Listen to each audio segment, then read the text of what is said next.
Hi friends, చూడండి మామిడి పూత చూపిస్తున్నాను. ఎంత బాగుంది. ఇది గ్రాఫ్టింగ్ మొక్క, ఇంటి దగ్గర వచ్చేది. ముట్టుకుంటే పువ్వులు రాలిపోతున్నాయి, ముట్టుకోను. చాలా బాగుంది. బంగిని పిల్ల వస్తుందో సుగన్ రేఖ వస్తుందో తెలీదు. ఇదే ఫస్ట్ టైం.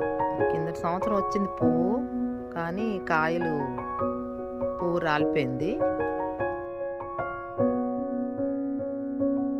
ఇది ఇంకా చిన్నగా ఉంది ఫ్రెండ్స్. చూడండి, చిన్న చెట్టే, చిన్న మామిడి చెట్టు ఇది.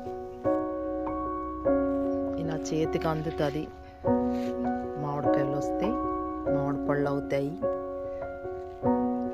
చూడండి ఎంత బాగా పూసాయో. బాగుంది కదా. ఈ వీడియో నచ్చినట్టుగైతే ఒక లైక్ చేయండి ఫ్రెండ్స్.